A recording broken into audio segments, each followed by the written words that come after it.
Hello everyone, welcome back to all channel level up with two brothers. आप सभी का स्वागत है हमारे आपके YouTube channel level up with two brothers के अंदर। आज हम लोग पढ़ने वाले हैं जो हमारी सीरीज चली हुई है समथिंग अबाउट इंडियन इकोनॉमी। इसका आज पार्ट 6 होने वाला। भाई ईयरफोन्स लगा ले, मंदी आवाज कर ले बस, थैंक यू। यार मेरे भाई साइड में बैठ के फ़ोन चला रहा था तो मैंने उसको कहा कि ईयरफोन्स लगा लिया, फिर मंदी आवाज़ कर ले। हाँ, तो चलते हैं, बढ़ते हैं। हमने अब तक 5 पार्ट मैं डाल चुका हूँ इसके। ये 6th पार्ट है। अब इसके अंदर पढ़ेंगे हम एग्रीकल्चर क्या होता है, और ट्रायंगुलर रेवोल्यूशन क्या था, और इंडस्ट्रियल लाइसेंस। मतलब जितना पढ़ा जाएगा आज 10 मिनट के अंदर हम उतना पढ़ेंगे। और हाँ, चलिए बिना किसी देरी के अब शुरू करते हैं इस वीडियो को।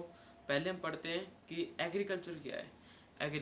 एग्रीकल्चर एक बहुत ही बड़ा सेक्टर है इंडियन इकोनॉमी के अंदर, जो हमें फूड प्रोवाइड करता है, रॉ मटेरियल्स प्रोवाइड करता है, एंड बहुत जो लार्ज अमाउंट ऑफ एम्प्लॉयमेंट है वो भी प्रोवाइड करता है।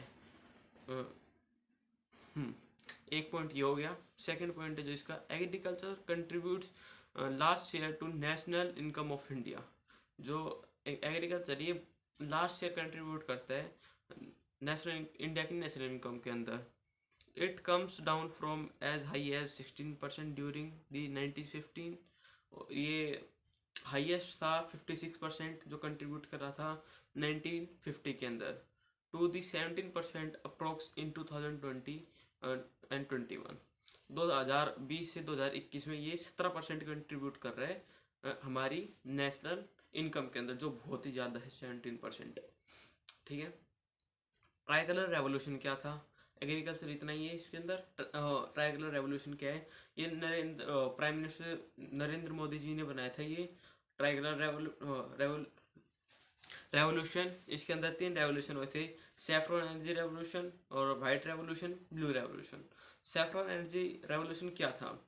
The revolution is for promote and better utilization of solar energy. इसके अंदर मतलब सोलर जो ये रेवोल्यूशन है ये प्रमोट कर रहा था, और उसके यूटिलाइजेशन बता रहा था कि हम इसको कहाँ कहाँ यूटिलाइज कर सकते हैं। इसको सोलर एनर्जी को प्रमोट कर रहे थे इसके अंदर, और उसके यूटिलाइजेशन उसमें बता रहे थे कि कहाँ कहाँ हम इसको यूटिलाइज कर सकते हैं। White revolution to ensure the cattle welfare and further the goals of white revolution. और जो कैटल जो पशुपालन थे उनके वेलफेयर के लिए ये रेवोल्यूशन चलाया गया था, white revolution. Blue revolution is for fishmen's welfare, cleaning rivers and sea and conserving water. जो फिशमैन थे उनके वेलफेयर के लिए, उनकी अच्छी कामना के लिए, और रिवर और सी को साफ करने के लिए, और वाटर कंजर्व करने के लिए ये रेवोल्यूशन चलाया गया था। अब बढ़ते हैं, इंडस्ट्री क्या थी। Industry refer to economic activity concern with the processing of raw materials and manufacturing of goods in factories classified on base their principal product. Example steel industry, automobile industry, textile industry etcetera. ये एक second, जो ये industries है ये economic activity को concern करती है, और ये प्रोसेसिंग रॉ मटेरियल को ये प्रोसेस करती है, और कुछ उसको जो गुड्स बनते हैं वो बनाती है। ठीक है। और जो ये इंडस्ट्रीज है ये बेस होती है अपने जो रॉ मटेरियल्स ये यूज़ करते हैं उनके ऊपर, और जो प्रोडक्ट जो देते हैं उनके ऊपर। एग्जांपल स्टील इंडस्ट्रीज जो स्टील की बनी हुई चीज़ें बनाती है, और automobile industries, textile industries etcetera. Rapid growth of national income is possible only through industrialization. और जो रैपिड ग्रोथ है नेशनल इनकम की वो इंडस्ट्रियलाइजेशन के ऊपर ही पॉसिबल है। Growth in agriculture is limited by factor including natural factors. जो ग्रोथ है एग्रीकल्चर के अंदर वो बहुत ज़्यादा लिमिटेड है, उसके अंदर हम लिमिटेड ग्रोथ कर सकते हैं, क्योंकि कुछ जो नेचुरल फैक्टर्स होते हैं, कहीं कभी बारिश हो जाए तो सारी फसल खराब हो जाएगी। ठीक है, ओले पड़ जाए तो फसल खराब हो जाएगी। मतलब ये नेचुरल जो फैक्टर्स हैं उनके ऊपर बहुत ज़्यादा डिपेंड करती है एग्रीकल्चर, इसलिए ये लिमिटेड ग्रोथ है। लेकिन अगर हमने रैपिड ग्रोथ करनी है तो इंडस्ट्रियलाइजेशन बेस्ट है। और इंडस्ट्रियल लाइसनिंग क्या होती है? The government of India announced the new industrial policy on 24th July 1991. Objective of this policy is to unshackle the Indian industrial economic from administrative and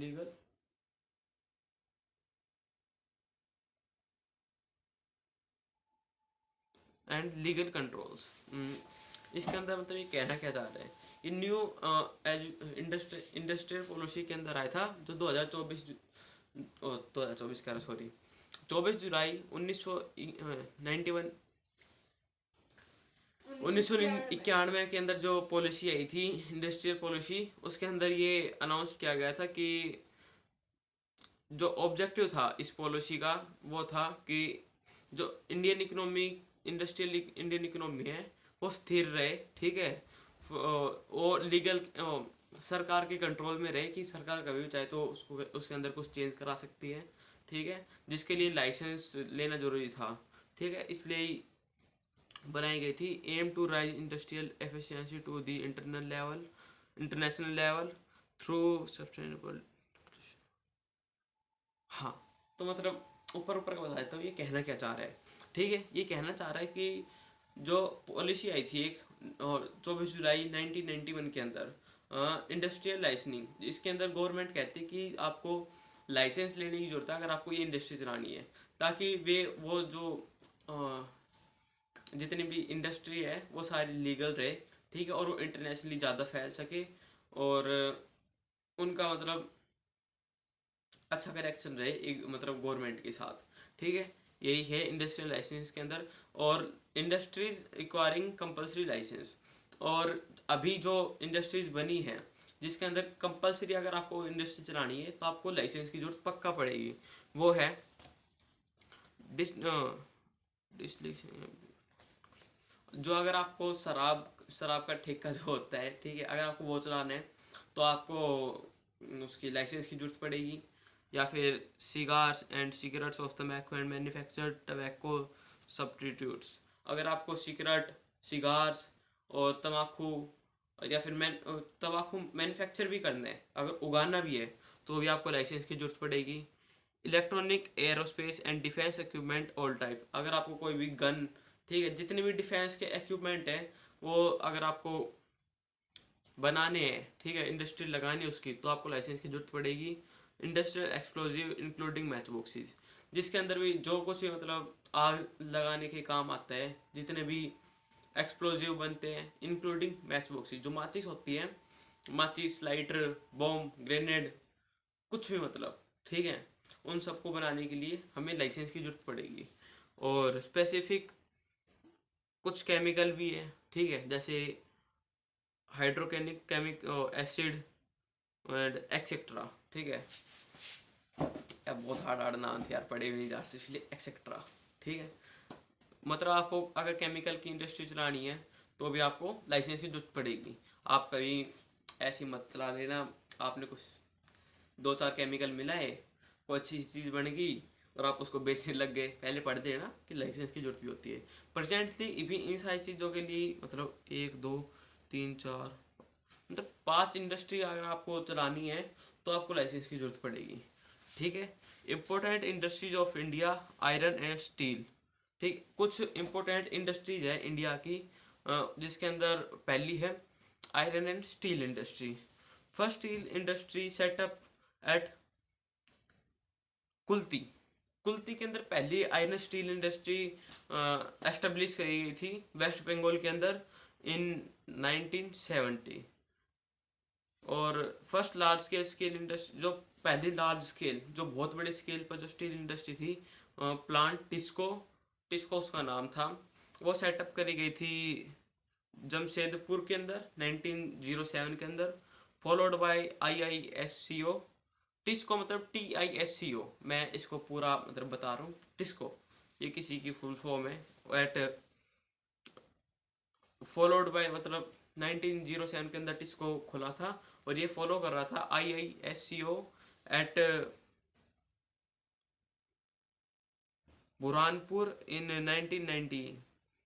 भाई मेरा भाई यहाँ पे साइड में बैठा है, वो कोई सीरीज देख रहा है, उसके अंदर भाई मेरे मेरे बिना देख रहा है, मैं भी देख रहा था उस सीरीज को। बंद कर लिया यार। क्या है? हाँ ठीक, बाद में बताइए। हाँ ठीक। पहले मैं इस वीडियो, अरे यार 10 मिनट हो गए।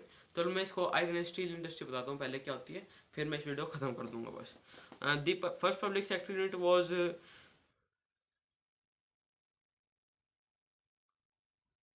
Visvesvaraya iron and steel works at Bhadravati. जो पहली पब्लिक सेक्टर जो मतलब प्राइवेट नहीं थी, जो गवर्नमेंट ने स्टील इंडस्ट्रीज खोली थी वो थी Visvesvaraya iron and steel works at Bhadravati. ठीक है। और SAIL steel authority of India limited was established in 1974 and made responsible for the development of the steel industry। और जो सेल थी हमारी steel authority of India limited, वो एस्टेब्लिश करी गई थी 1974 के अंदर। और भलाई भलाई दुर्गापुर एंड रोकेला वो were establish during second 5 year plan. जो हमने सेकेंड 5 ईयर प्लान पढ़ा था उसके अंदर इन भलाई दुर्गापुर एंड रोकेला जो ये इंडस्ट्रीज थी ये एस्टेब्लिश की गई थी। बोकारो वो एस्टेब्लिश ड्यूरिंग थर्ड, जो थर्ड 5 ईयर प्लान था उसके अंदर ये बोकारो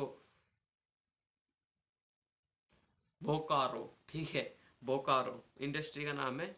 यह एस्टेब्लिश करी गई थी ड्यूरिंग थर्ड 5 ईयर प्लान।